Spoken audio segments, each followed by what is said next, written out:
The knock came at 11:47 on a Thursday night in November. Hard enough to wake the dead, but somehow not loud enough to disturb the 7-year-old sleeping upstairs. James Mitchell stood frozen in his kitchen, dish towel still in hand, because nobody knocked on his door at midnight in suburban Ohio. Nobody except police with bad news or neighbors with emergencies. He wasn't prepared for the third option, a ghost from 7 years ago, drenched to the bone and trembling on his front porch. Claire Bennett looked nothing like the confident pre-med student who'd once challenged him to midnight debates about philosophy and starred in his favorite college memories. She looked like someone who'd finally run out of places to run. "I didn't know where else to go." The words came out barely above a whisper, swallowed by the rain hammering the roof. James realized the storm outside wasn't the only thing breaking apart that night. He moved without thinking, pushing open the screen door and pulling her inside. Water pooled on the hardwood floor. Her jeans and thin sweater clung to her frame, completely inadequate for the downpour. No jacket, no umbrella. Through the window he could see her car at the curb, hazard lights blinking like a distress signal. "You're freezing." He grabbed the first towel he could reach from the bathroom, wrapping it around her shoulders. She stood there shaking, eyes unfocused, breathing too fast. He'd seen panic attacks before, back when Maya had nightmares about her mother dying. This was that, but worse. "Claire, look at me. You're safe. Just breathe." She tried. He could see her trying, but the breaths came shallow and ragged.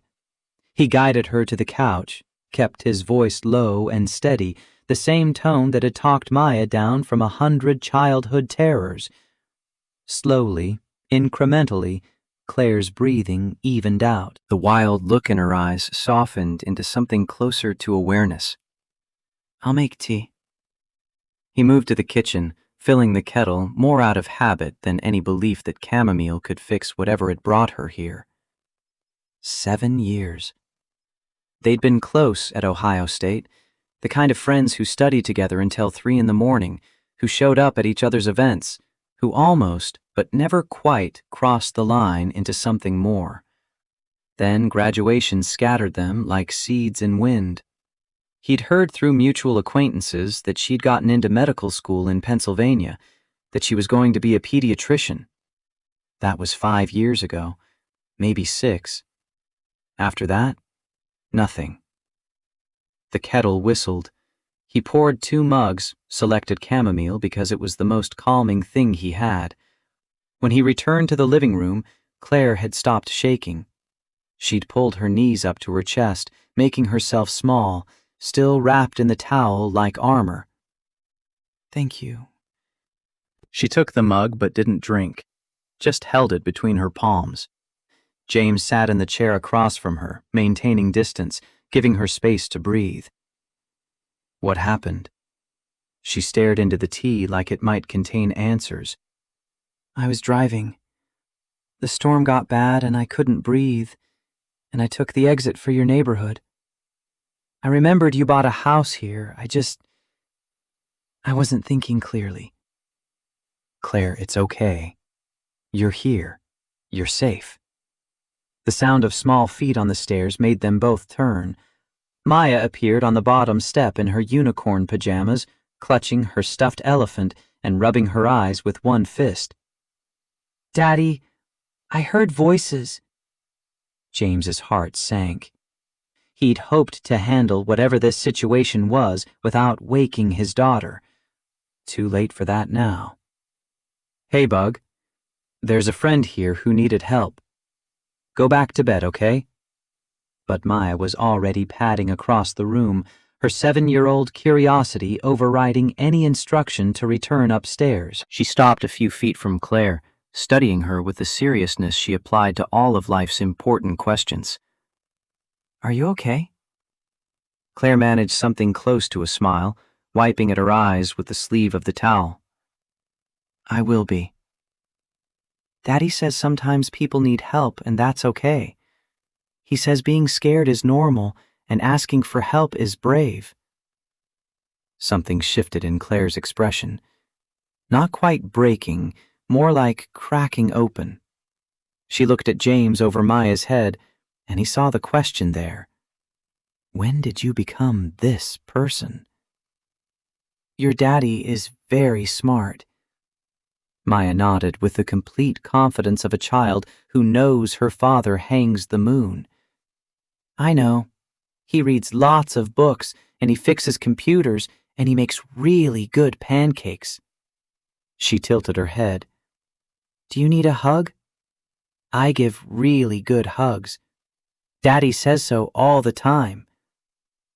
The offer hung in the air. James started to tell Maya that maybe their guest needed some space, but Claire was already setting down her mug and opening her arms. Maya stepped into them without hesitation, wrapping small arms around Claire's neck. He watched his daughter pat Claire's back the way he patted hers when nightmares woke her, watched Claire's face crumple and reform, watched tears slip down her cheeks that had nothing to do with the rain. Thank you, sweetheart. Maya pulled back, satisfied that her mission of comfort had been accomplished. You're welcome. I'm Maya. That's my daddy, James, but you probably know that since you're friends. She yawned, suddenly remembering it was past bedtime. I should go back to sleep now. School tomorrow. James stood, scooping his daughter into his arms. Let me tuck you back in, Bug. He carried Maya upstairs, settling her under the covers and kissing her forehead. She was already half asleep by the time he reached the door. Daddy? Yeah? Is your friend going to stay? She seems really sad. His chest tightened. Maya had inherited her mother's ability to read people, to see past surfaces to the hurt underneath. She might stay tonight. Is that okay with you? Mm-hmm. People need help sometimes. That's what families do. Get some sleep. Love you. Love you too. When he returned downstairs, Claire was standing by the window, watching the rain. She'd wrapped the towel tighter around herself, a protective cocoon. She's remarkable. She is. Takes after her mother in all the best ways. Claire turned to face him, and in the lamplight, he could see the full extent of the damage. This wasn't just about a panic attack during a storm. This was something deeper, something that had been eating away at her for months or maybe years. I quit my residency 6 months ago. The words came out flat, matter-of-fact, like she was reporting someone else's failure. I was at a hospital in Pittsburgh. Pediatrics, just like I'd always planned. And I walked away from it. James gestured to the couch, waited until she sat before taking the chair across from her again. What happened? She was quiet for so long, he thought she might not answer. Then the story started coming, haltingly at first, then faster, like a dam breaking. I met someone during my 3rd year of medical school, Dr. Marcus Dalton. He was an attending, brilliant surgeon, everything I thought I wanted to be. He was confident and accomplished, and he paid attention to me in a way that felt validating. James stayed silent, letting her tell it at her own pace. We started dating. It was good at first. He supported my career, encouraged me, made me feel capable. But then little things started changing. He'd critique how I presented cases, tell me I was too emotional with patients, suggest I needed to develop a thicker skin. I thought he was trying to help me improve. Her hands tightened around the mug. It got worse. He started controlling things. What I wore to the hospital, who I spent time with, how I talked to other doctors. He said it was for my own good, that he was protecting my reputation. I believed him because he was older, more experienced, because I thought he loved me. The picture was forming, and James felt anger building in his chest for a man he'd never met. I started doubting myself constantly, second-guessing every decision, every diagnosis. My confidence evaporated. I made mistakes I never would have made before because I was so worried about being wrong, about proving him right about my incompetence. And he was there every time, telling me he was disappointed, that I wasn't living up to my potential. She looked up, meeting James's eyes. I quit my residency 6 months ago because I couldn't handle it anymore. The constant criticism, the anxiety, the feeling like I was failing at everything. Marcus said I was making a huge mistake, that I was throwing away my career. We broke up 3 months ago when I finally couldn't take his disappointment anymore. Where are you now? Living in my childhood bedroom at my parents' house in Columbus. My mom keeps trying to set me up with the sons of her friends, like a husband will fix everything. My dad avoids talking about it entirely because he doesn't know what to say about his daughter quitting medical school. She laughed, bitter and broken. I'm 32 years old with no career, no confidence, and no idea how to fix any of it. I'm a complete disaster. James leaned forward, elbows on his knees. You're not a disaster. You're someone who got hurt and is trying to figure out how to heal. I showed up on your doorstep in the middle of the night because I was having a panic attack while driving in a storm.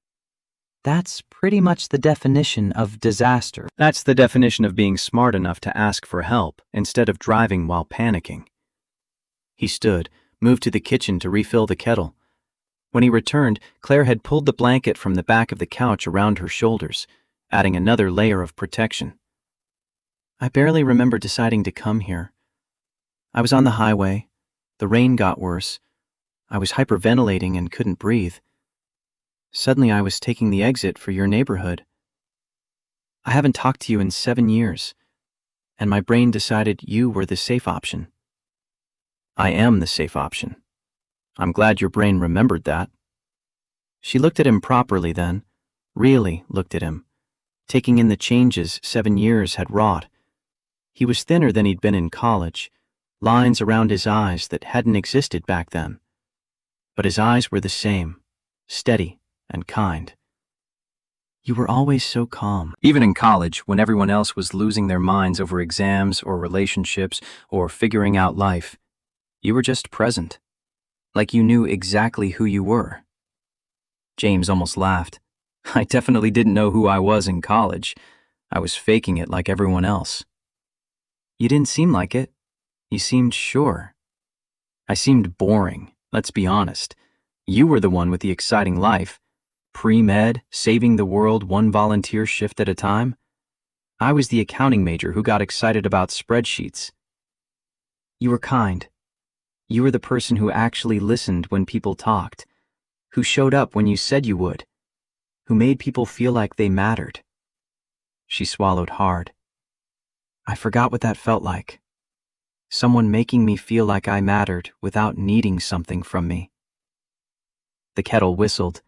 James poured fresh hot water over new tea bags, brought both mugs back. They sat in silence for a while, just the sound of rain against the windows and the occasional creak of the old house settling.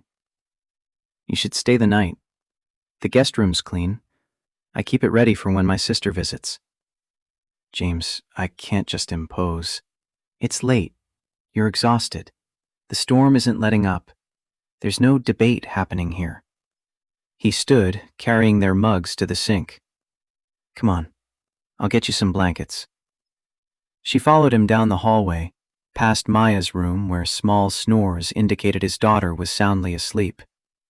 The guest room was at the end of the hall, simple but comfortable. A double bed with a blue quilt, a dresser, a lamp on the nightstand. James pulled fresh sheets from the closet and started making the bed with practiced efficiency. I can do that. I've got it. You've had a rough night. He smoothed the fitted sheet over the corners, added the top sheet and quilt. When he turned, Claire was sitting on the edge of the bed, looking small and lost in his oversized towel-turned blanket. Thank you for not making me explain myself, for not judging me for falling apart on your doorstep. You don't need to thank me for basic human decency. That's just what friends do. We haven't been friends in 7 years. Doesn't change the fact that we were. Some things don't have an expiration date. She looked at him, and in her eyes he saw the echo of late-night study sessions, philosophical debates over terrible coffee, shared laughter over inside jokes that probably wouldn't be funny to anyone else. He saw the Claire he'd known, buried under the pain and fear, but still there, still fighting. I missed you. I didn't realize how much until right now. But I missed this. Missed feeling like someone actually saw me instead of just seeing what they wanted me to be. James felt something shift in his chest. Something that felt dangerously like the old attraction he'd never quite acted on in college. He pushed it aside. Now wasn't the time for that. Might never be the time for that. What mattered was that Claire needed a friend, and he could be that. I'm glad you're here. Even under the circumstances, it's good to see you again. She smiled, small but genuine. Even though I'm a disaster? Especially because you're human. Now get some sleep. We can figure out tomorrow when tomorrow comes. He moved toward the door, but her voice stopped him. James? He turned back. Do you ever get scared? Being alone, raising Maya by yourself, not knowing if you're doing everything right? The question was so raw, so vulnerable, that he couldn't give anything less than complete honesty. All the time. Every single day I worry I'm screwing something up, that I'm not enough, that Maya deserves better. But then I remember that showing up and trying your best is actually a lot. And asking for help when you need it doesn't make you weak. It makes you smart.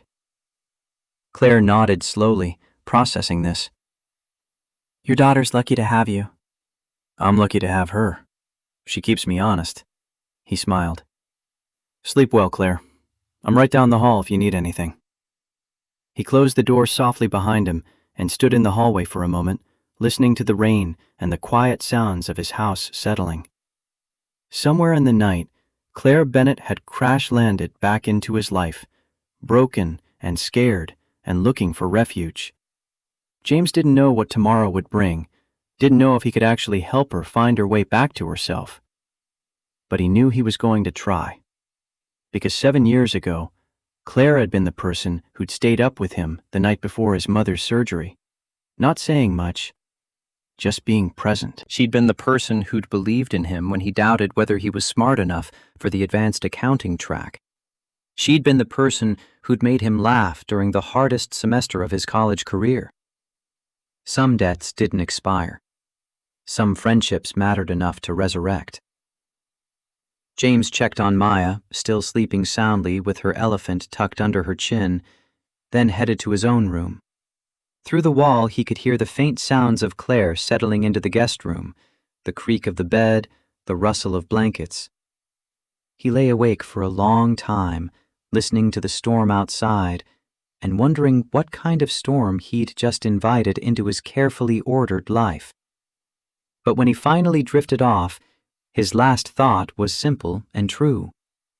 He was glad she'd knocked on his door, because everyone deserved a place to land when they were falling. Everyone deserved to be told they weren't a disaster, just human. And sometimes the bravest thing you could do was let someone see you broken and trust them not to look away. Morning came softly, filtering through the curtains in pale gold streaks that announced the storm had passed. James woke to the sound of Maya's footsteps padding down the hallway, not toward his room as usual, but stopping outside the guest room door. He was out of bed in seconds, pulling on a t-shirt as he hurried to intercept whatever conversation was about to happen. Maya, what are you doing? His daughter looked up at him with those wide, serious eyes that always made him feel like she could see straight through any parental bluffing. I wanted to check on your friend. You said she needed help. She's sleeping. We don't wake up guests. But what if she's sad? Sad people need pancakes. You always make me pancakes when I'm sad. James couldn't argue with that logic. It was true that pancakes had become their go-to comfort food, a Sunday morning tradition that had started after Lisa died and somehow stuck. How about we make pancakes quietly, and if she wakes up, she can have some too? Maya considered this compromise with the gravity of a judge deliberating a major case. Chocolate chip pancakes? Is there any other kind? She grinned and took his hand, and they crept downstairs together. James got Maya settled at the kitchen table with her coloring books while he started pulling out ingredients. The routine was familiar and comforting. Measure flour, crack eggs, let Maya pour in the chocolate chips while he pretended not to notice her sneaking a handful into her mouth. They were halfway through the first batch when Claire appeared in the doorway, still wearing his hoodie from last night, her hair pulled back in a messy ponytail. She looked better than she had in the rain. The shadows under her eyes were still there, but the raw panic had faded into something more manageable. "Good morning. There's coffee, and we're making pancakes if you're hungry." Maya's head snapped up from her coloring. "Are you Daddy's friend who needed help?" Claire moved into the room, her movements careful, like someone testing whether the ground would hold. "I am. My name's Claire. You must be Maya. I'm sorry for keeping you up last night." "That's okay. I'm 7 3/4. Maya held up her hand to display the appropriate number of fingers. "Daddy says you knew each other in college. That's where people go to learn really hard things." "That's exactly right. Your dad was very good at the really hard things." "He's good at regular things, too. He makes the best pancakes, and he reads all the voices in my books, and he lets me help with his work sometimes, even though numbers are kind of boring." James flipped a pancake, catching Claire's smile in his peripheral vision. "Numbers aren't boring. They're just misunderstood." Maya rolled her eyes in a gesture so adult it made Claire laugh. A real laugh. The first one James had heard from her since she'd arrived. The sound filled something in his chest he hadn't realized was empty. "Can Claire sit next to me? I'm coloring a dragon and I need someone to do the princess." Claire glanced at James, uncertainty flickering across her face. He nodded encouragingly. She slid into the seat beside Maya, who immediately pushed a purple crayon into her hand and pointed at the princess on the page. "This one needs to be brave. She's going to rescue herself, because that's what smart princesses do." "I like that philosophy." Claire started coloring with careful precision, staying inside the lines while Maya scribbled enthusiastically at the dragon's scales. James plated the pancakes and brought them to the table along with syrup and butter. For a few minutes they ate in comfortable silence, Maya providing running commentary on proper dragon anatomy between bites. "The wings have to be really big because of physics. Daddy taught me about ratios. If the dragon is this big, the wings have to be this big." She spread her arms wide, nearly knocking over her juice. James steadied the glass. "Careful, Bug." Claire was watching them with an expression James couldn't quite read. Something soft and aching, like she was seeing something she'd lost or never had. "You two have a good system." "We're a team, right, Daddy?" "The best team." After breakfast, Maya disappeared upstairs to get dressed for her day with Aunt Rachel, leaving James and Claire alone at the kitchen table. The morning light was kinder than last night's harsh overhead fixtures, but it also made the reality of the situation more concrete. Claire was here, in his kitchen, and they needed to figure out what came next. "So, how are you feeling this morning?" Claire wrapped her hands around her coffee mug, seeking warmth despite the house being perfectly heated. "Better. More human. Also deeply embarrassed about last night." "Don't be embarrassed. I showed up unannounced, had a breakdown in your kitchen, and imposed on your hospitality. That's textbook embarrassing. You asked for help when you needed it. That's textbook brave. She shook her head, but he could see the ghost of a smile. You always did have a way of reframing things. The doorbell rang. Rachel, right on time. James went to answer it while Claire cleared the breakfast dishes.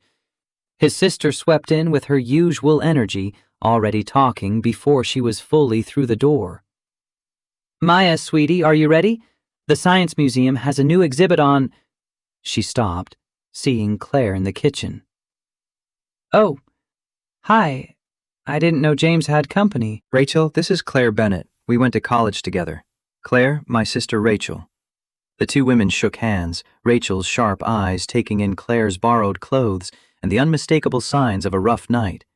But to her credit, she didn't ask questions, just smiled warmly. Nice to meet you. Maya, go get your shoes, please. After they left, the house felt impossibly quiet.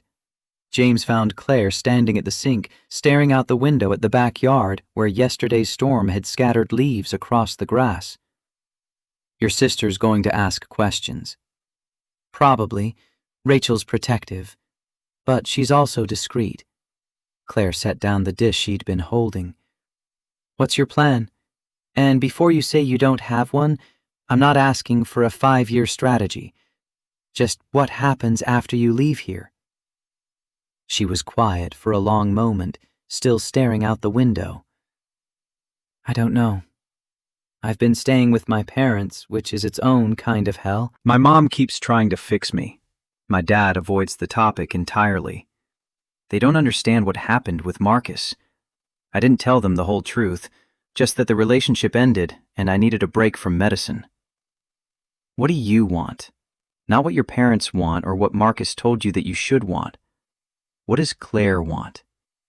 She turned to face him then, and he saw the girl from college again, the one who'd stayed up until 3 a.m. debating the ethics of medical intervention, who'd organized fundraisers with passionate intensity, who'd known exactly who she was supposed to be. I want to feel competent again. I want to make a decision without second-guessing myself into paralysis. I want to wake up and not immediately feel like I'm failing at everything. She paused, then added more quietly, I want to remember what it felt like to believe in myself. Okay, that's a start. A start to what? I can't just magically rebuild my confidence. I don't even know where to begin. James dried his hands on the dish towel, choosing his words carefully. You begin with today, then tomorrow. Small steps, not giant leaps. He turned to face her fully. Do you have anywhere you need to be? Claire shook her head. My parents think I'm job hunting in Cincinnati for a few days. I couldn't handle another morning of my mom's concerned looks and helpful suggestions. Then stay here. She blinked at him. What? Stay here for a few days, a week, whatever you need. You don't have to be alone right now. And clearly going back to your parents' place isn't helping. He kept his voice matter of fact, not wanting to make this into something bigger than it was. The guest room's yours. No pressure, no expectations, just a place to breathe. James, I can't impose on you like that. You have Maya, you have your work. I work from home 3 days a week and Maya's in school. The house is empty most of the day anyway. He met her eyes. Look, I'm not saying this will solve everything, but maybe having some space away from your parents, some time to think without feeling judged might help. And if it doesn't, you can leave whenever you want. No hard feelings. Claire's hands were shaking slightly around her coffee mug. Why are you being so nice to me? I disappeared for 7 years. I show up out of nowhere with my problems, and you're just offering to let me stay? Because you'd do the same for me. Because 7 years ago, you were the person who showed up when I needed someone. And some things don't change just because time passed. He paused, then added more quietly, "And because I think you need someone in your corner right now who doesn't have an agenda. I don't need you to be anything other than who you are. That seems to be in short supply in your life lately." Tears welled in Claire's eyes again, but this time they looked different. Less like despair, more like relief. "I don't deserve this kind of kindness. Everyone deserves kindness. That's kind of the whole point of being human." The first week passed in a rhythm that felt both strange and natural. Claire woke each morning to the sounds of James getting Maya ready for school, the patient negotiations over breakfast choices, the reminders about homework folders, the cheerful chaos of a 7-year-old who had opinions about everything from sock colors to whether gravity was fair. She'd lie in the guest room listening, something in her chest aching at the tenderness in James's voice, the easy affection between father and daughter. By the third morning, she stopped hiding until they left. Instead, she joined them for breakfast, helping Maya decide between the purple shirt or the striped one, listening to detailed explanations of kindergarten social dynamics that were apparently more complex than international diplomacy. "So Ethan said that I said that his tower was ugly, but I didn't say ugly. I said it wasn't structurally sound because the base was too narrow. That's not mean, that's just physics." Claire poured orange juice, suppressing a smile. "Maybe Ethan doesn't like physics." Maya looked horrified at this concept. "Why wouldn't someone like physics? Physics is how everything works." "Not everyone thinks like you do, Bug." James dropped a kiss on top of his daughter's head as he packed her lunch. "Some people care more about feelings than structural integrity." "That's silly. You can care about both." Maya turned to Claire with the absolute certainty only children possess. "Right? You can care about feelings and science. You're a doctor." "I was studying to be a doctor. And yes, the best doctors care about both.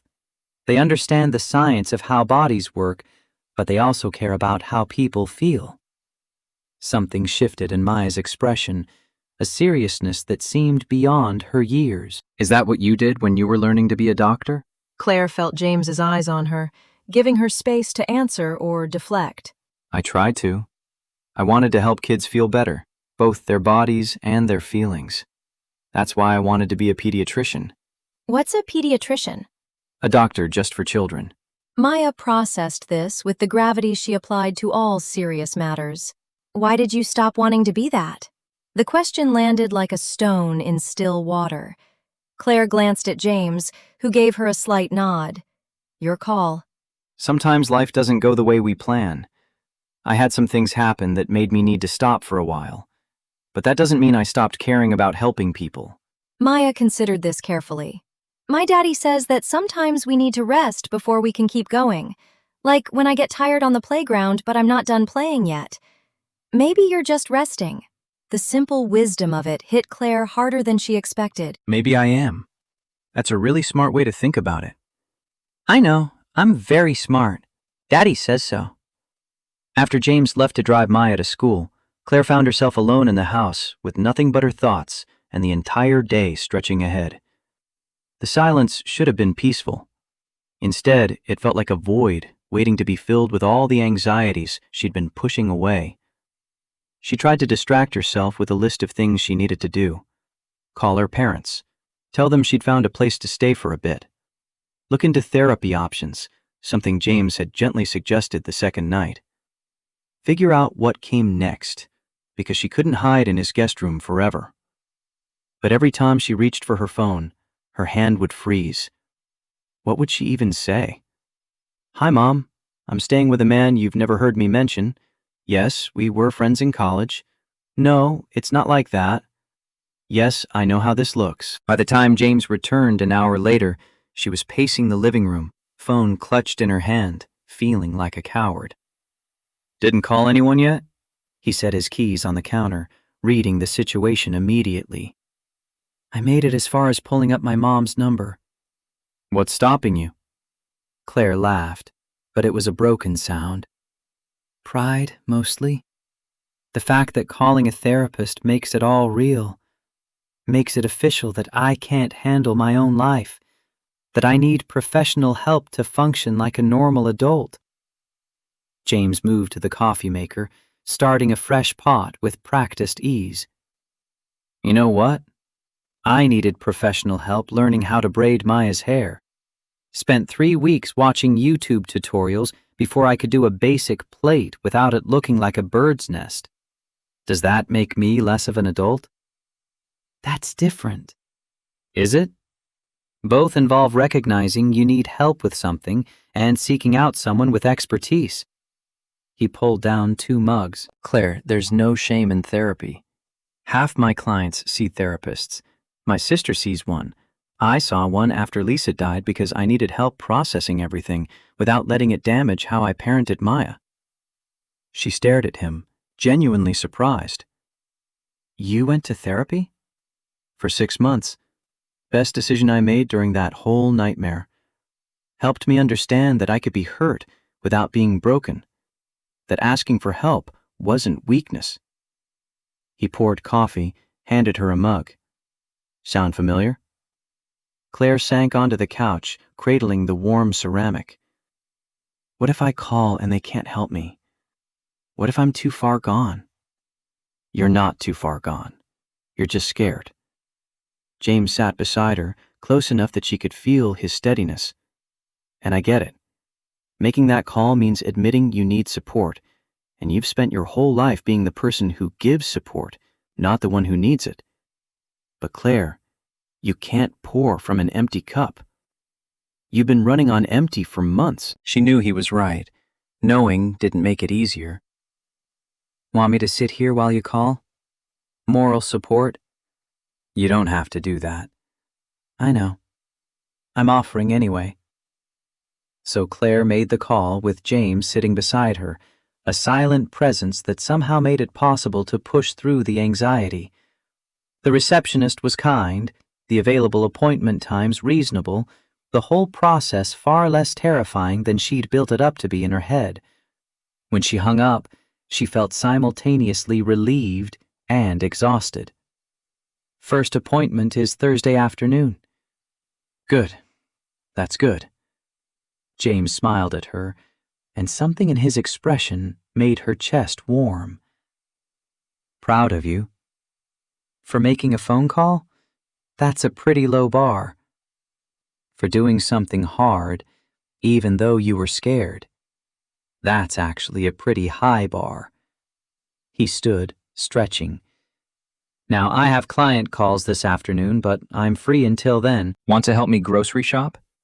Mai's convinced we need to make homemade pizza for dinner, which means I need approximately 17 ingredients I definitely don't have.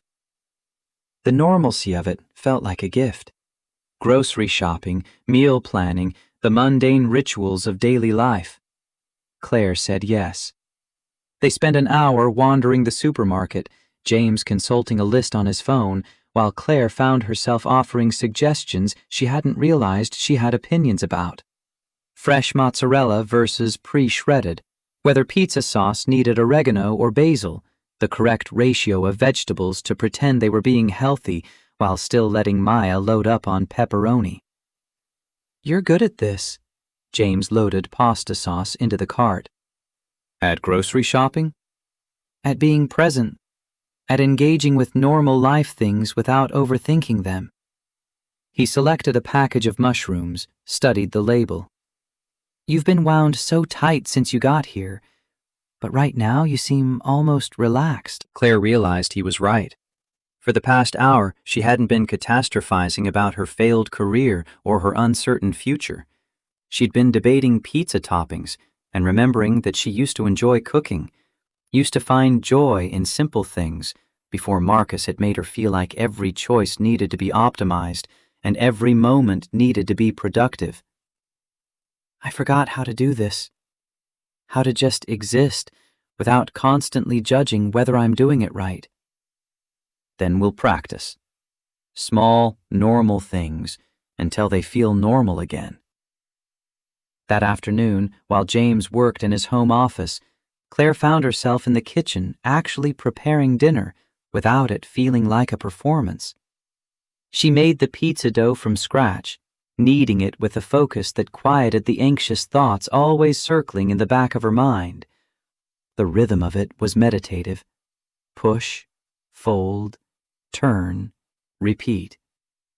When Maya came home from school, she was ready with an apron and a task. You're in charge of sauce distribution. It's a very important job. Maya took to it with the seriousness of a surgeon, carefully spreading sauce in precise circles while explaining her theories about why pizza was the perfect food because it contained all the major food groups if you added vegetables. Even though vegetables are the worst group, they're still important for not getting scurvy.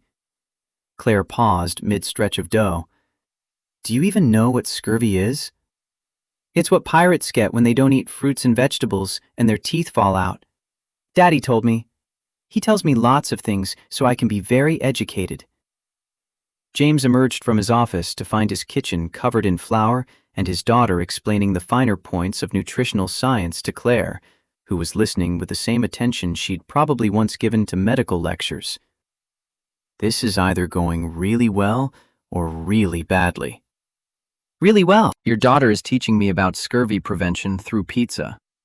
That sounds exactly like something she would do. He rolled up his sleeves. What can I do to help? They worked together, the three of them, assembling personalized pizzas. Maya's with careful patterns of pepperoni, James's loaded with vegetables he claimed to like, but Claire suspected he was just modeling good behavior, and Claire's a simple margarita that reminded her of the semester she'd studied abroad in Italy, back when the world had felt full of possibility.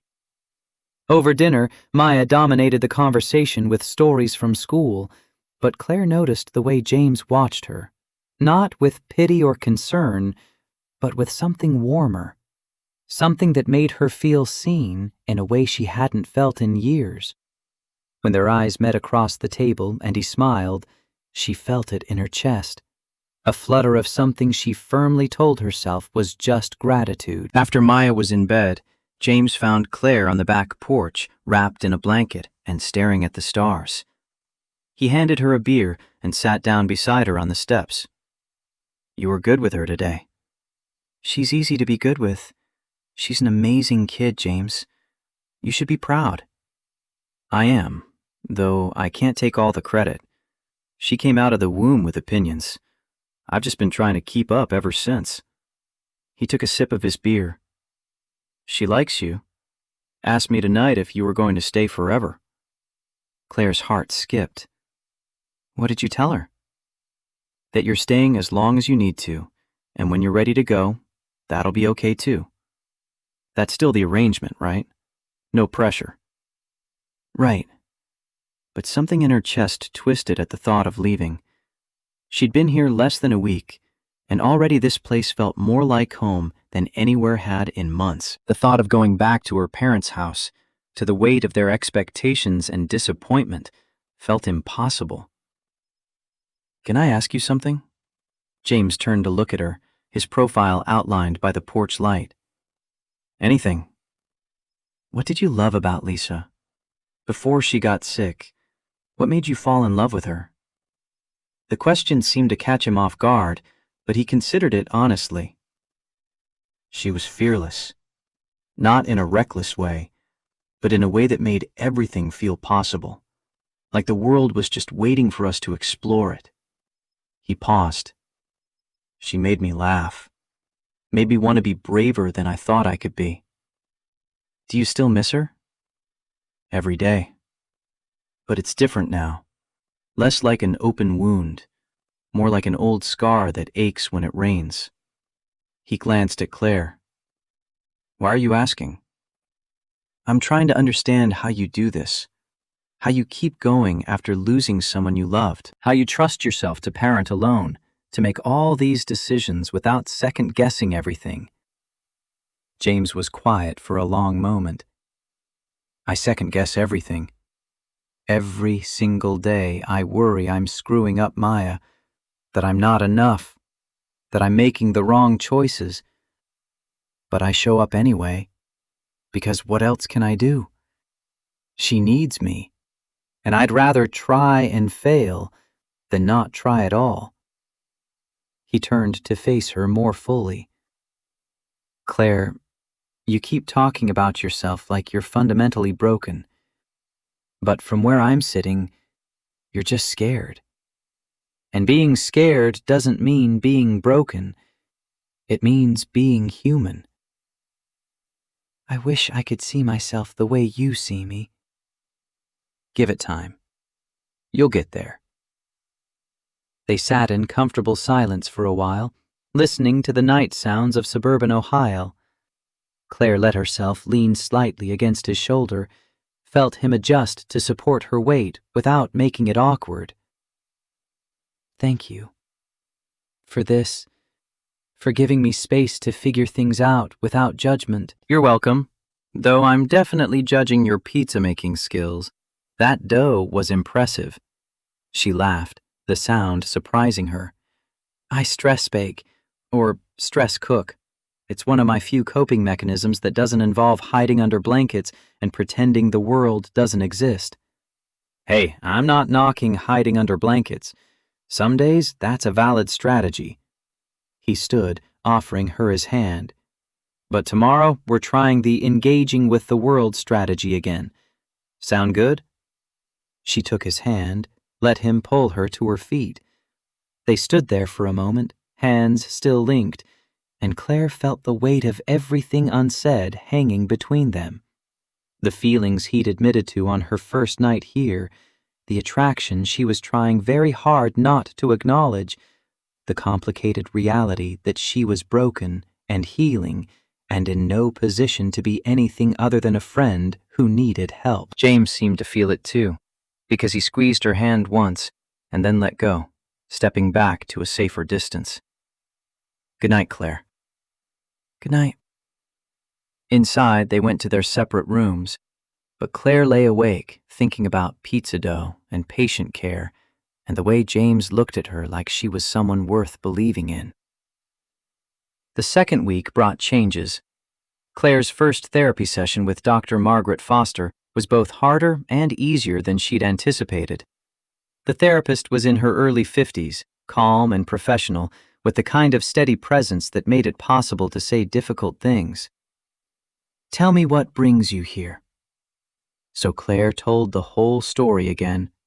Medical school, the promise and passion she'd felt, meeting Marcus, the slow erosion of her confidence, the mistakes that had compounded until she couldn't function, the decision to quit that had felt like both failure and survival. Dr. Foster listened without interruption, taking occasional notes, her expression neutral but engaged. That took courage to share. Thank you for trusting me with it. I don't feel very courageous. I feel like I ran away from everything. You removed yourself from an abusive situation and sought help. That's not running away. That's survival. Dr. Foster leaned forward slightly. Claire, what you've described is textbook emotional abuse and coercive control. Your boyfriend systematically undermined your confidence, isolated you from your support system, and convinced you that his perception of you was reality. None of that is your fault. But I let it happen. I stayed. I believed him when he said I was incompetent. Because that's what abusers do. They're very good at making their victims believe the abuse is deserved. The therapist's voice was gentle but firm. You were in a vulnerable position. He was in a position of power, and he exploited that. You didn't let it happen. It happened to you. Claire felt tears burning behind her eyes. I used to be so confident. I used to trust my own judgment. How do I get that back? Slowly, with support, by practicing making decisions and learning to trust yourself again. Dr. Foster smiled. Tell me about this friend whose house you're staying at. James, right? Claire found herself smiling despite the tears. He's been amazing, patient and kind, and he doesn't expect anything from me. except that I try to take care of myself. That's significant. You've surrounded yourself with someone who supports you without controlling you. That's already a huge step toward healing. When Claire emerged from the office 50 minutes later, James was waiting in the lobby with his laptop. He looked up immediately, reading her face. How'd it go? Hard, but good, I think. She wants to see me twice a week for a while. That seems reasonable. James closed his laptop, stood. Ready to go home? Home. He'd said it so casually, like it was a given that his house had become her home too. Claire followed him out to the car, processing the session, the insights, the way Dr. Foster had reframed everything she'd been carrying as personal failures. That evening, while James helped Maya with homework at the kitchen table, Claire's phone rang. Unknown number, but the area code was Pittsburgh. Her stomach dropped. She stepped out onto the back porch to answer, her hand already shaking. Hello? Claire, it's Dr. Patricia Morgan. I don't know if you remember me. I taught your pathology course in medical school. Claire's breath caught. Dr. Morgan had been one of her favorite professors, demanding but fair, passionate about teaching. Of course I remember you. How did you get my number? One of my former colleagues mentioned you'd left your residency program, and I wanted to reach out. A pause. Emily, I'm starting a community health initiative here in Columbus. We're focusing on underserved populations, providing basic medical care and health education. I need someone with your skills and your heart. Would you be interested in talking about it? Claire's hand shook harder. I'm not sure I'm ready to practice medicine again. I left my residency and I don't know if I can. I'm not asking you to jump back into full clinical practice. I'm asking if you want to help me build something meaningful. Use your training to make a real difference. No pressure, no judgment about the path that brought you here. Just an opportunity to remember why you fell in love with medicine in the first place. After she hung up, Claire sat staring at her phone for a long time. When James came looking for her after Maya was in bed, she was still sitting there, her coffee cold beside her. What happened? His concern was immediate, genuine. I got a job offer. Kind of. A former professor wants me to help with a community health project. She looked up at him, fear and hope warring in her expression. James, I don't know if I can do this. What if I mess it up? What if I'm not ready? He sat down beside her, took her shaking hands in his. What if you are ready? What if this is exactly what you need? I'm terrified. Good. Doing scary things means you're growing. He squeezed her hands. But you don't have to decide right now. You can take time, think about it, talk it through in therapy, whatever you need. Claire looked at their joined hands, at the solid steadiness of James Mitchell, who'd given her shelter when she had nowhere else to go, who believed in her when she couldn't believe in herself. Will you come with me to meet Dr. Morgan? I don't think I can do it alone. Of course. Whatever you need. The meeting was scheduled for the following Tuesday. James drove Claire into Columbus to a coffee shop near the hospital where Dr. Morgan was setting up her clinic. The professor was older now, her hair graying at the temples, but still with the sharp, intelligent eyes Claire remembered. Claire, it's so good to see you. Dr. Morgan pulled her into a brief hug, then turned to James with professional interest. And you are? James Mitchell. I'm a friend of Claire's. She asked me to come along for moral support. Smart. Having support is crucial. Please, both of you sit.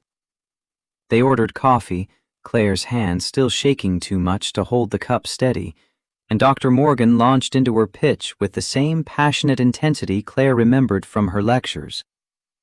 I'm building something I should have built years ago. A community health clinic focusing on populations that fall through the cracks of traditional health care. Uninsured families, homeless individuals, immigrants, people who can't afford to miss work for doctor's appointments. Claire felt something stir in her chest. The old passion, the reason she'd wanted to be a doctor in the first place. That sounds incredible. It's necessary. And it's going to be hard work with limited resources and no glory. Dr. Morgan fixed her with that intense gaze. I need someone who cares more about impact than prestige. Someone with strong clinical skills, but also empathy and cultural competence. Someone who isn't afraid to get their hands dirty. She paused. I heard you left your residency. I don't care why. I care that you're one of the most naturally gifted diagnosticians I ever taught, and you actually give a damn about patients as people. That's what I need. Dr. Morgan, I appreciate the offer, but I don't know if I'm capable of clinical practice anymore. I made mistakes, serious ones. I don't trust my judgment. Tell me about the mistakes. So Claire did, laying out the cases where she'd second-guessed herself into errors, the diagnoses she'd missed because she was so anxious about being wrong. Dr. Morgan listened carefully, occasionally asking clarifying questions. When Claire finished, the professor was quiet for a moment. Then she said something Claire hadn't expected. Those weren't mistakes of competence. They were mistakes of confidence. And Claire, every single one of those cases, you made the right call initially. Your first instinct was correct. You only went wrong when you let someone else's voice override your own judgment. Dr. Morgan leaned forward. You're not incompetent. You're traumatized. There's a difference, and it's treatable. Claire felt James's hand find hers under the table, squeezing gently. I'm in therapy, trying to work through it, but I don't know how long it will take. Then we'll work with where you are now. Start slow. Health education, basic screenings, patient intake. Build your confidence back up with low-stakes interactions. When you're ready, we move to more complex cases. No pressure, no judgment. Dr. Morgan smiled. Claire, I'm not asking you to be perfect. I'm asking you to show up and try. Can you do that? Claire looked at James, who nodded slightly. Your decision. She thought about Maya's simple wisdom about bravery being scared but doing it anyway. She thought about Dr. Foster saying she needed to practice trusting herself. She thought about the person she'd been before Marcus, the doctor who'd believed she could make a difference. Yes, I can do that. Dr. Morgan's smile was brilliant. Excellent. We start next week. I'll email you the details, training schedule, clinic hours, all of it. Welcome back to medicine, Dr. Bennett. After Dr. Morgan left, Claire and James sat in the coffee shop in stunned silence. I just agreed to go back to medicine. You did. What if I can't do it? What if I fail? James turned to face her fully, taking both her hands in his. Then you'll try again. Or you'll try something else. But Claire, you just did the hardest part. You chose to try. Everything else is just showing up and doing your best. She wanted to argue, to list all the ways this could go wrong. But looking at James's steady confidence, feeling the solid warmth of his hands around hers, she felt something else rise up. A tiny spark of belief. Maybe she could do this. Maybe she was still the person who cared about helping people, who had the skills and knowledge to make a difference. Thank you for coming with me. Always. The clinic's third week brought a rhythm Claire almost trusted. She'd stopped flinching every time a patient presented with symptoms that required quick judgment, stopped hearing Marcus's voice quite so loudly when she made diagnostic calls. Dr. Morgan had gradually increased her responsibilities.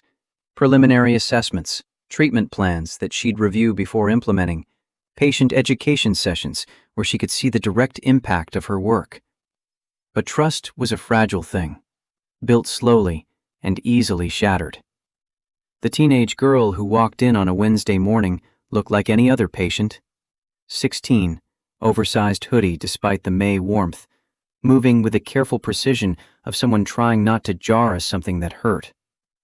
Her intake form listed only a first name, Anna.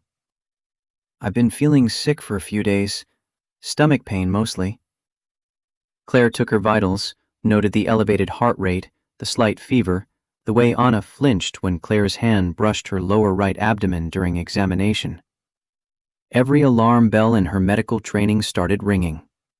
Classic appendicitis presentation, and if it had been going on for days, possible rupture risk. How bad is the pain? 1 to 10. Maybe a 7? It was worse yesterday. Worse yesterday meant the appendix might have already ruptured, might be septic, might be minutes away from turning critical. Claire's instinct was immediate and certain. This girl needed an emergency room, needed it now, needed a surgeon, not a clinic. But then Marcus's voice slithered in, poison wrapped in professional concern. You overreact to everything. You see emergencies where there are none because you can't handle diagnostic uncertainty. You're too emotional to be a good doctor. What if this was just gastroenteritis? What if Claire sent this girl to the ER for nothing and proved every terrible thing Marcus had ever said about her judgment? What if she panicked over menstrual cramps and made herself look incompetent in front of Dr. Morgan? Claire felt her hands start trembling. The exam room walls pressed inward. Can you excuse me for just a moment? I need to consult with Dr. Morgan. She found her mentor in the supply closet, organizing donated medications. The words tumbled out too fast, too desperate. 16-year-old with right lower quadrant pain, rebound tenderness, elevated vitals. I think appendicitis, but I don't know if... She couldn't finish. Couldn't admit that Marcus's ghost was louder than her 7 years of medical training. Dr. Morgan set down the medication bottles, her sharp eyes reading everything Claire wasn't saying. What does your gut tell you? Emergency room, now. But what if I'm wrong? What if it's nothing serious and I'm just... Claire. The single word cut through the spiral like a scalpel. That girl doesn't have time for your self-doubt. Trust yourself, now, or don't, but decide. The bluntness hit like cold water. Claire took a shaking breath, forced herself to focus on clinical presentation instead of fear. Elevated temperature, right lower quadrant pain worsening over days, rebound tenderness, elevated white count on the rapid test they'd just run. The picture was textbook clear. Call an ambulance. Possible appendicitis, needs immediate surgical evaluation. By the time the paramedics arrived, Claire had started an IV line with hands that barely shook anymore. Anna's mother showed up just as they were loading the gurney, frantic and grateful in equal measure. 3 hours later, Dr. Morgan found Claire in the break room, staring at her phone. Hospital called. Appendicitis caught just before rupture. Surgery went well. You saved that girl's life.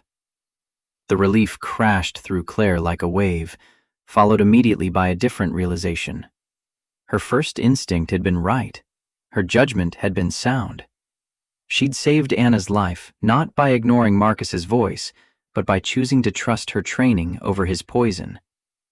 I almost didn't make the call. I almost let fear override everything I know. Dr. Morgan sat down across from her. But you didn't. When it mattered, you trusted yourself. That's not failure, Claire. That's growth. That evening, Claire came home to find James in his office, surrounded by network diagrams and technical specifications spread across every available surface. He looked up when she knocked, and the focused intensity in his expression softened immediately. Rough day? Complicated day. I saved a girl's life. He stood, crossed to her, pulled her into his arms without hesitation. That's incredible.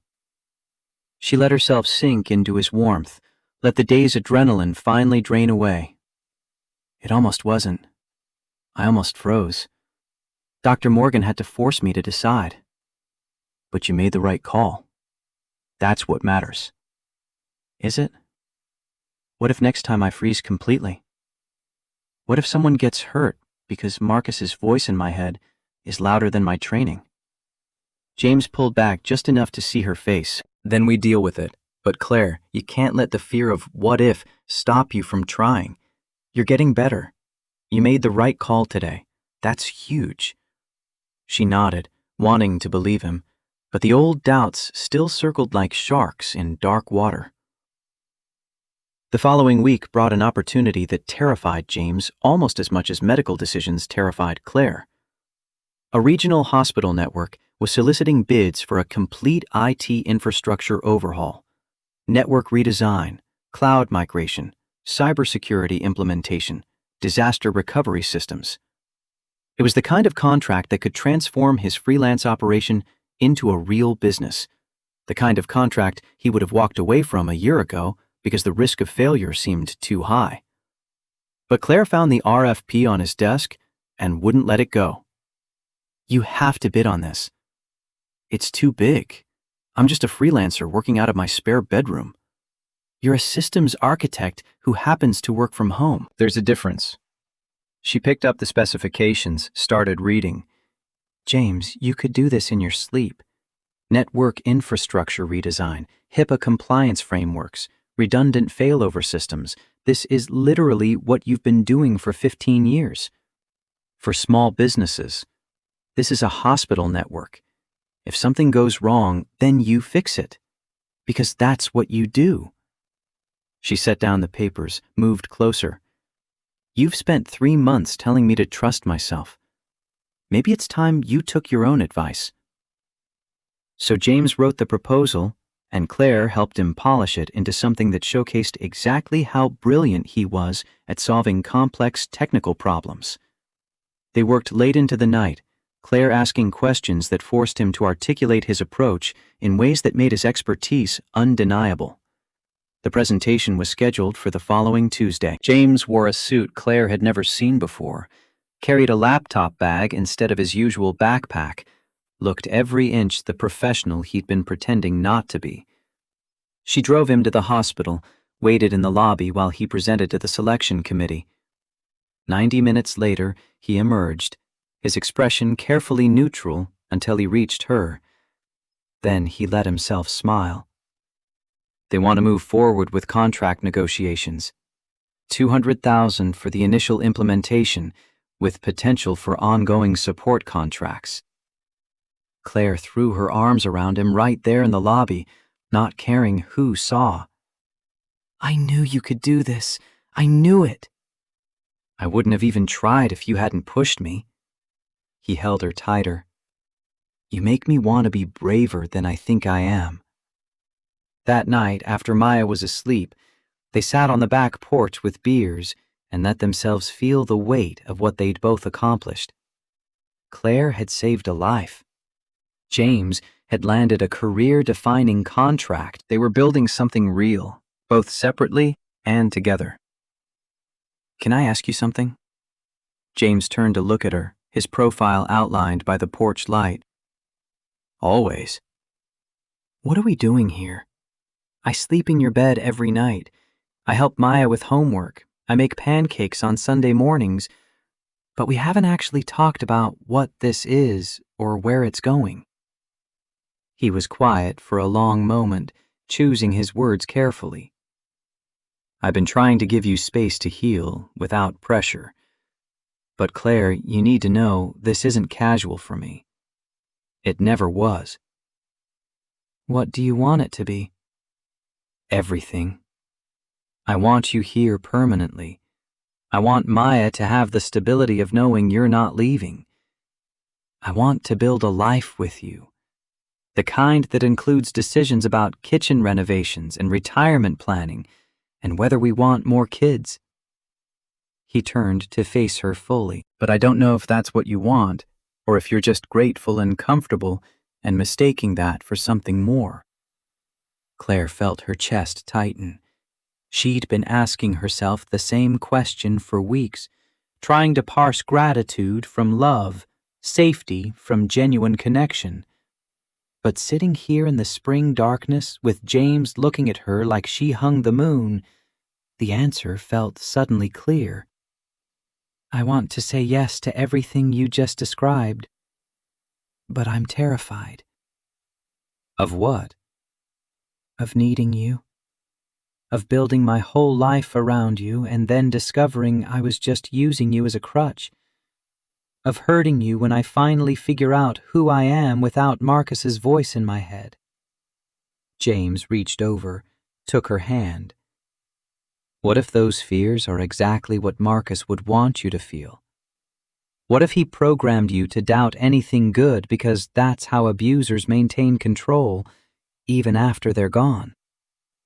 The observation landed like a physical blow, because it was true. Marcus had spent 2 years convincing her that her wants were wrong, her instincts flawed, her judgment compromised.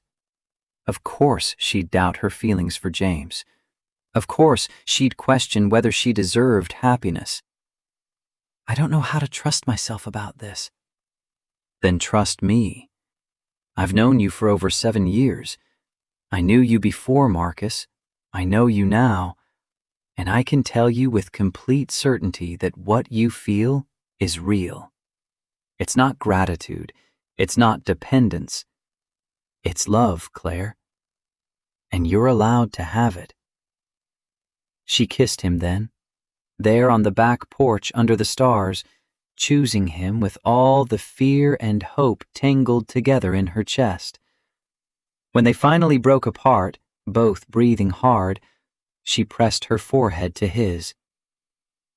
I love you. I'm terrified and broken and still figuring everything out. But I love you. I love you too. And you're not broken. You're healing.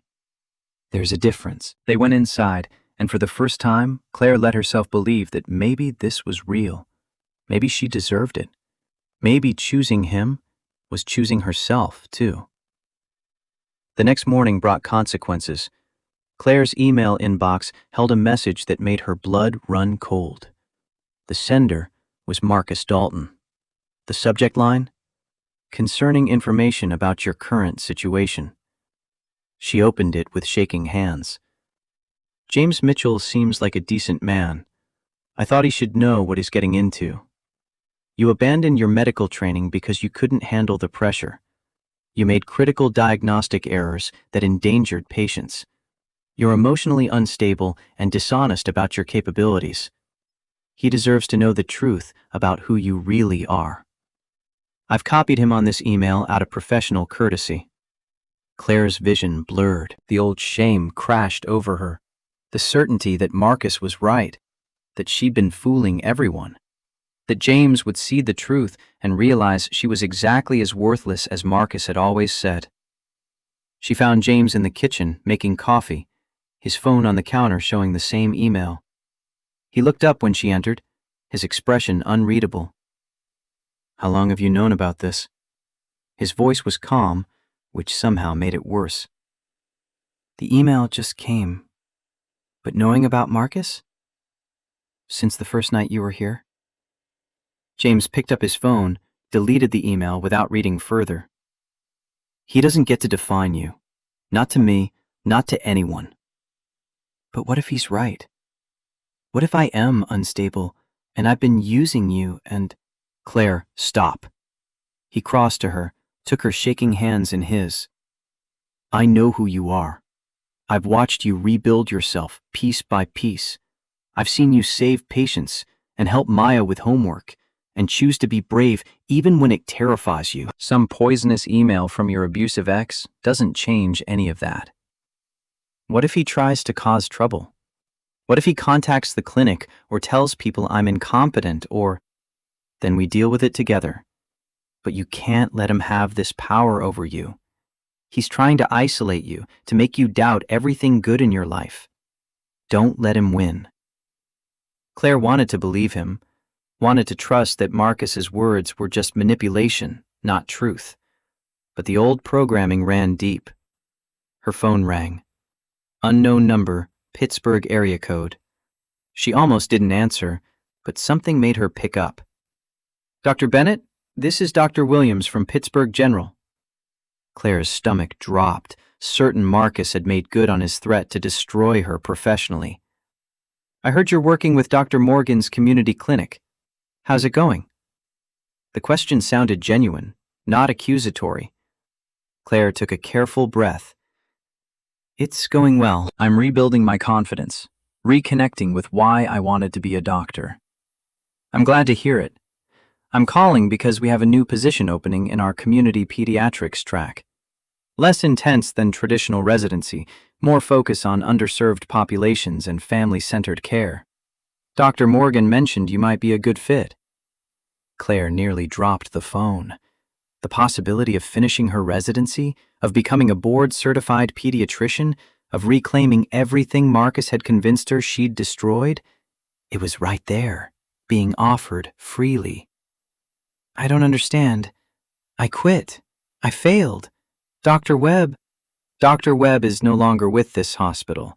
His pattern of harassment toward female residents came to light during an internal review. Multiple women came forward. He was asked to resign. A pause, heavy with implication.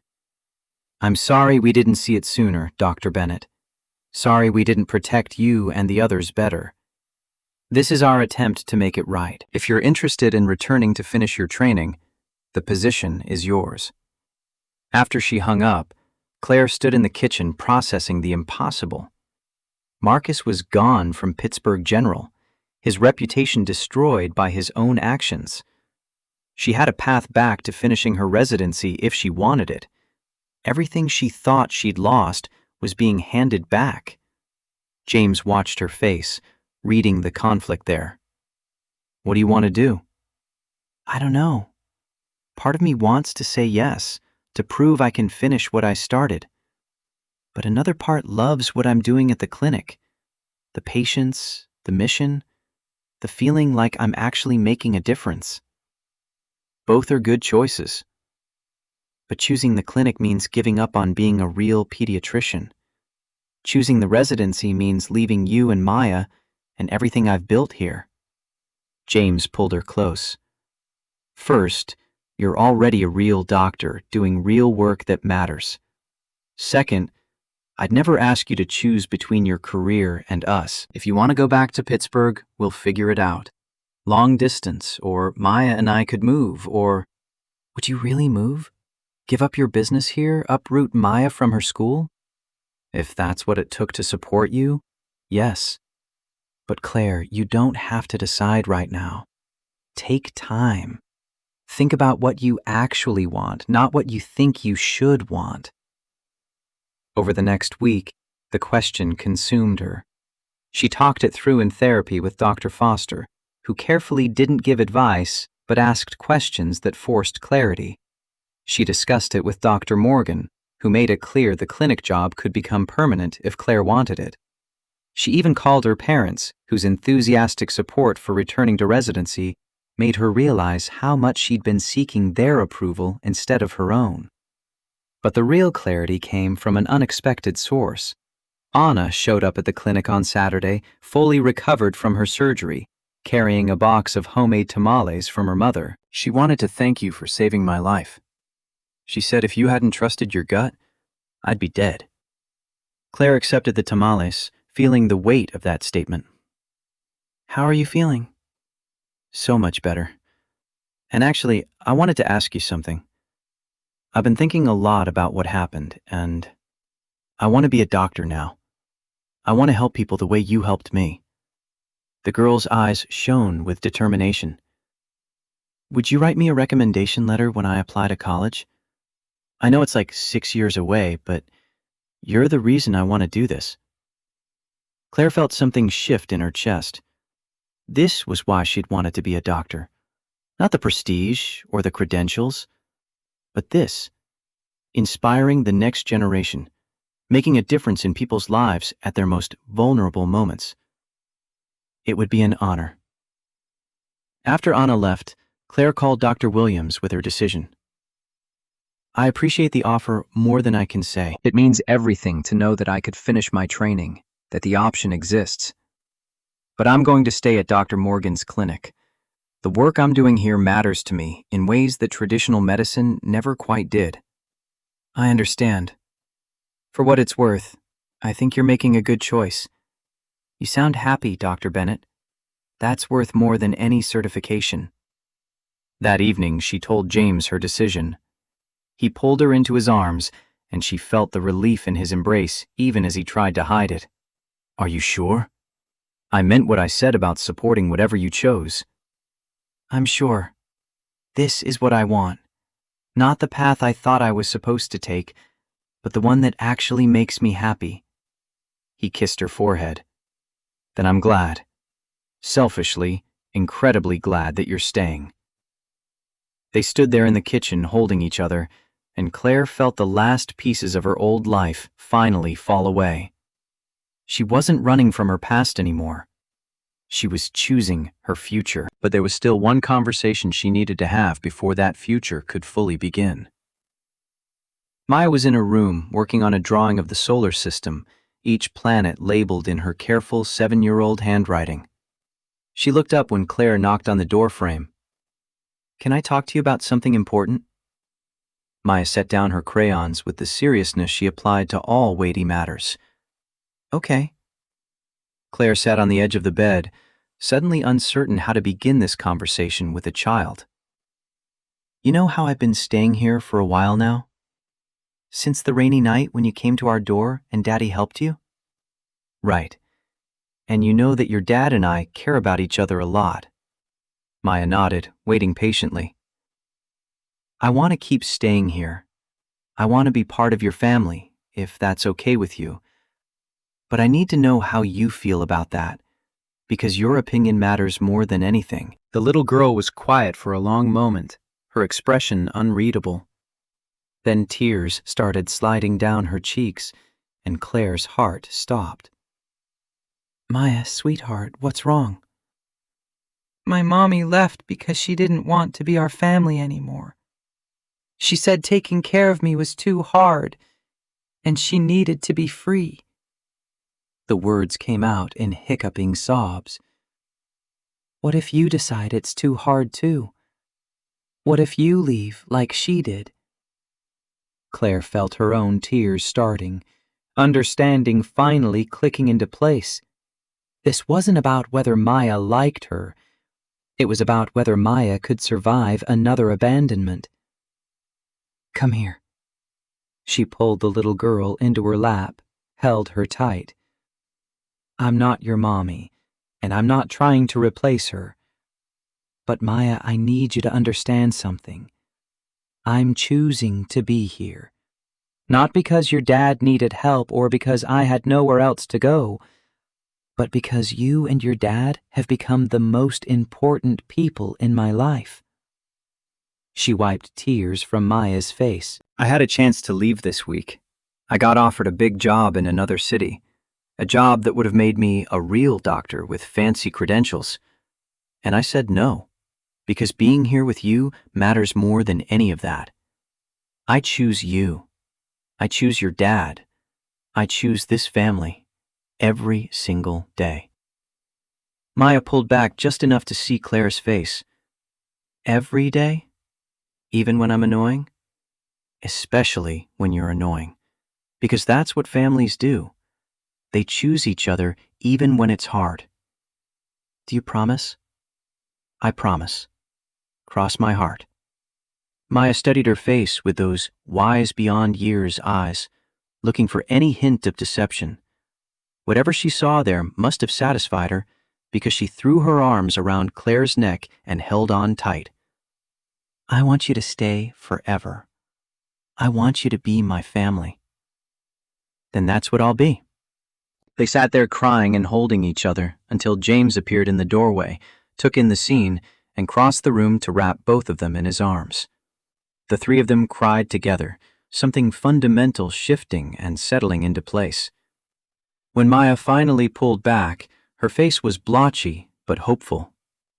Can I call you Mom someday? Not now, because that's too fast, but maybe someday when it feels right? Claire's heart cracked wide open. Whenever you're ready, I'd be honored. Maya nodded, satisfied, and returned to her solar system drawing, as if they hadn't just fundamentally restructured the universe. James pulled Claire out into the hallway, his eyes wet. That was the child blessing I didn't know we needed. She was scared I'd leave, like Sarah did. And you promised to stay. You chose us. He cupped her face in his hands. Claire, I bought something a few weeks ago. I've been carrying it around, waiting for the right moment. But I think that moment might be now. He pulled a small velvet box from his pocket. Claire's breath caught. I'm not proposing yet, because we should probably date for more than 3 months before we get engaged. But I want you to see this. I want you to know that my intentions are serious, that I'm thinking long term, that when you're ready, I'm ready. He opened the box. Inside was a simple ring, elegant and understated, exactly what she would have chosen for herself. That's beautiful. So are you. And I love you. And whenever you're ready to make this official, I'll be here. Claire kissed him, there in the hallway outside Maya's room, choosing this man and this life and this future with everything she had. Ask me again in 6 months. I have a feeling the answer will be yes. The clinic's grand opening event came 2 months later, a community celebration that drew patients, donors, local politicians, and media coverage. Dr. Morgan had transformed the converted church basement into a fully functional medical facility, and Claire had helped every step of the way. She stood near the entrance greeting people, wearing professional clothes that felt like armor in the best way. Patients she'd treated came up to thank her, to introduce their families, to tell her what the clinic meant to their lives. Anna was there with her mother, already volunteering to help with patient intake forms, already talking about pre-med programs. James and Maya arrived midway through the event. Maya had insisted on wearing her best dress and carrying flowers for Claire. She presented them with the solemnity of a child who understood the importance of the moment. These are for you, because you're a real doctor now, and real doctors deserve flowers. Thank you, sweetheart. That's very thoughtful. James wrapped his arm around Claire's waist, pulling her close. I'm proud of you. Look at what you've built here. She looked around the crowded clinic, at the lives being changed, at the community coming together. This was what medicine was supposed to be. Not prestige or credentials, but actual human connection and care. We built it. You helped me get here. You did the hard work yourself. A commotion near the door made them both turn. Marcus Dalton stood in the entrance, his expensive suit and polished appearance completely out of place in the community clinic. Claire felt her stomach drop, old fear trying to take hold. He crossed to them with the confidence of someone who still believed he had power here. Claire, I heard about your little project. Very noble, working with the underserved. His tone made it clear he thought it was anything but noble. I wanted to congratulate you on finding your level. James stiffened beside her, but Claire put a hand on his arm. This was her fight. Thank you for coming, Marcus, but I think you should leave now. I'm just trying to help you understand reality. You're wasting your talent here when you could be doing real medicine. Claire looked at him, really looked at him, and saw what she'd been too beaten down to see before. He was small, cruel, insecure. Everything he'd done to her had been about his own inadequacy, not hers. You're wrong. This is real medicine. And you know what? I'm actually good at it.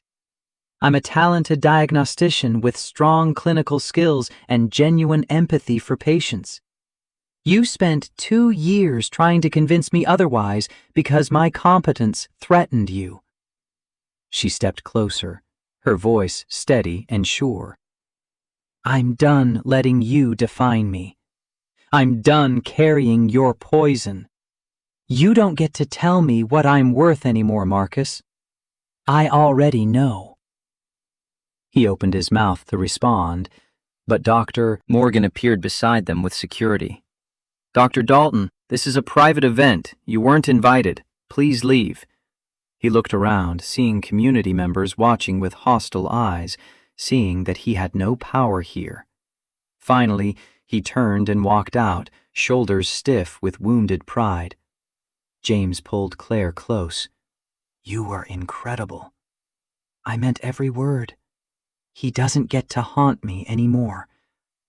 That night after the event, after Maya was asleep, James led Claire out to the back porch where this whole thing had started months ago.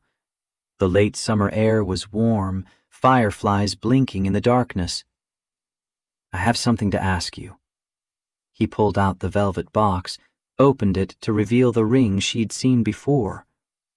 "I know I said 6 months, but it's been almost exactly that. And Claire, I don't want to wait anymore. I want to wake up next to you every morning for the rest of my life. I want to raise Maya together and maybe have more kids together and grow old together." He got down on one knee. "Will you marry me?" Claire looked at this man who'd taken her in during a storm, who'd believed in her when she couldn't believe in herself, who'd loved her through the messy process of healing. She thought about the life they'd built together, the family they'd become. Yes, I'll marry you." He slipped the ring onto her finger, stood, pulled her into a kiss that tasted like happiness and hope and home. When they finally broke apart, both of them crying and laughing, he pressed his forehead to hers. "You asked me once if my bed was big enough for 2. And you said only if I was the one beside you. Turns out, our life is big enough for 3. And that's everything." They stood there on the porch, holding each other, and Claire thought about the journey that had brought her here. She'd arrived broken and desperate, certain she'd lost everything that mattered. Instead, she'd found something better. A place where she belonged, work that fulfilled her, a man who loved her completely, and a little girl who taught her that family was about choosing each other, not genetics. 6 months later, on a crisp February morning, Claire woke up to Maya jumping on the bed. "It's Pancake Day! And it's special Pancake Day because you're officially moving all your stuff into Daddy's room, and we're a real forever family now." James groaned from beside her, pulling a pillow over his head. "Bug, it's 7 in the morning on a Sunday." "Pancakes don't wait for reasonable hours," Claire laughed, pulling Maya down between them. "She has a point. Pancakes are time-sensitive." They made their way downstairs, and Claire started pulling out ingredients while James made coffee. Maya set the table with elaborate care, including flowers she'd picked from the neighbor's garden without asking. It was chaos and noise, and absolutely perfect. As Claire poured batter onto the griddle, she caught James watching her with that expression that still made her heart skip. "What?" "Just thinking about how far we've come. You showed up here in a rainstorm, and now you're making pancakes in our kitchen on a Sunday morning." "Our kitchen. I like the sound of that." Maya appeared beside them. "When are you going to have a baby? Because I want to be a big sister and teach them about physics." Claire and James exchanged a glance. They'd been trying for a month now, but it was still early. "These things take time, sweetheart." "But you're trying, right?" "We're trying." "Good. Because I've been reading about childhood development, and the optimal age gap between siblings is 3 to 4 years, which means you need to hurry up." James laughed, scooping his daughter into his arms. "Where did we get you from?" "Mommy's tummy, obviously." "Don't you remember biology?" After breakfast, while Maya was distracted by a nature documentary about Mars exploration, Claire and James sat on the couch going through the final boxes of her things. Most of it had already been integrated into the house, but there were still a few items from her old life she'd been avoiding. At the bottom of one box, she found her medical school diploma and her unfinished residency certificates. She stared at them for a long moment. "You okay?" "Yeah, just thinking about who I was when I earned these. How much has changed." "Do you regret not finishing the residency?" She thought about it honestly. "No. I love what I'm doing at the clinic. I'm helping people who really need it, and I'm doing it on my own terms. That's worth more than any credential." She set the diploma aside. "But I think I'll frame this. Not because I need the validation, but because I earned it. It's part of my story, even if it's not the whole story anymore." James pulled her close. "I love you. I love who you were, who you are, who you're becoming. All of it." "I love you too. Thank you for seeing me when I couldn't see myself." They sat there, holding each other, and Claire felt the last pieces of her old shame finally release. She wasn't a failure. She was a survivor who'd rebuilt herself into something stronger. She was a doctor who chose impact over prestige. She was a woman who'd learned to trust her own judgment again. She was a partner, a soon-to-be stepmother, and exactly where she was supposed to be. Her phone buzzed with a text from Anna. "Got into the Science Magnet High School, working toward pre-med. Thank you for everything." Claire smiled, showed James the message. "That girl is going to be an amazing doctor someday." She learned from the best. Outside the window, snow had started falling, soft and quiet, covering the world in white. Claire watched it accumulate on the porch where she'd first asked James if his bed was big enough for two, where he'd proposed, where they'd made so many decisions that had led them here. Maya appeared in the doorway. "It's snowing. Can we make a snowman?" "Absolutely."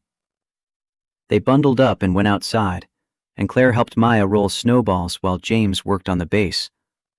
They built a family of snow people, a dad, a mom, and a little girl with stick arms reaching up toward the sky.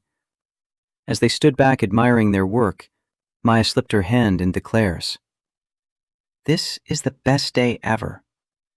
"Why's that?" "Because we're together. Because you're staying. Because we're a real family now." Claire squeezed her hand, felt James's arm come around her shoulders, looked at the snow-covered yard and the life they'd built together. "Yeah, Bug, we really are." And she finally, fully believed it.